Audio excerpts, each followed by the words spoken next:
Sí, no, el vídeo no. Aquesta és la pàgina web on podeu jugar amb l'eina de càlcul d'emissions de carboni. Ara la tenim en anglès, la intenció és traduir-la al català, però perquè veieu una miqueta, doncs aquest seria el format. Llavors tu pots anar a projectes, per suposat tens que registrar-te per poder jugar amb l'eina.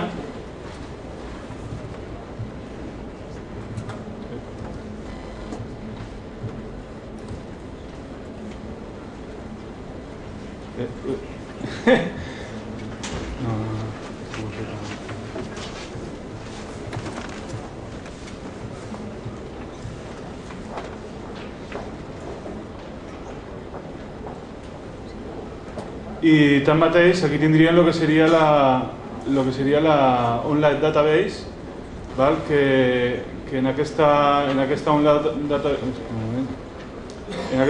database podem entrar, diguem-ne, no me deixa entrar, a veure si, anem per les emissions de carboni.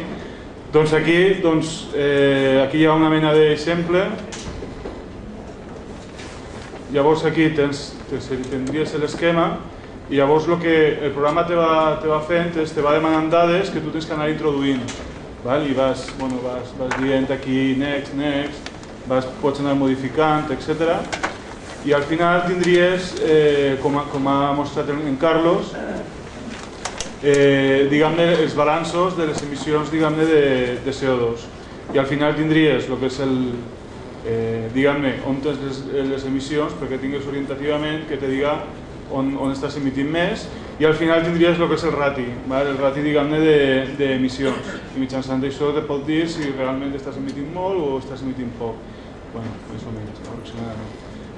I tanmateix, per defecte, tu ja pots anar escollint maquinàries, per exemple, si anem a no sé, obertura de pistes, tenim aquí un bulldozer, però si tu, per exemple, tens una altra maquinària, la pots introduir, pots vindre aquí, pots dir afegir, i aquí pots introduir les característiques de la maquinària i tanmateix les unitats, diguem-ne, de conversió que vagin relacionades amb la maquinària.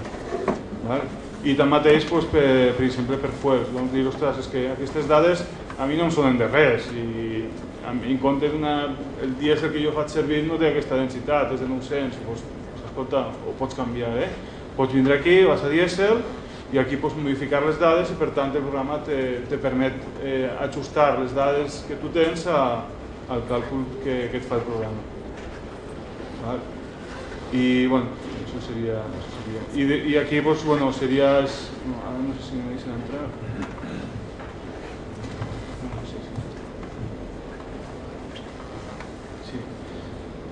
I llavors aquí, bàsicament, és com una mena de base de dades que és consultable online, en la qual cada soci del projecte va introduint les dades i les va intentant actualitzar. Entonces, tu, per exemple, pots anar a lleis i aquí en lleis, depenent de les temàtiques i dels tòpics o les paraules claus que tu estàs cercant, doncs aquí pots anar a la recerca i no sé, i pots trobar, diguem-ne, lleis que hi ha en temes de bioenergia i sobretot de biomassa forestal en l'àmbit, diguem-ne, de la conca mediterrània.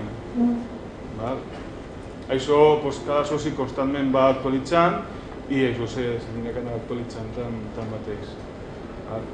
Si a cas, quan això ho tinguem acabat, com tindrem els vostres contactes, ja ho farem un mailing list i us enviarem, diguem-ne, els enllaços d'aquestes eines perquè les pugueu fer córrer.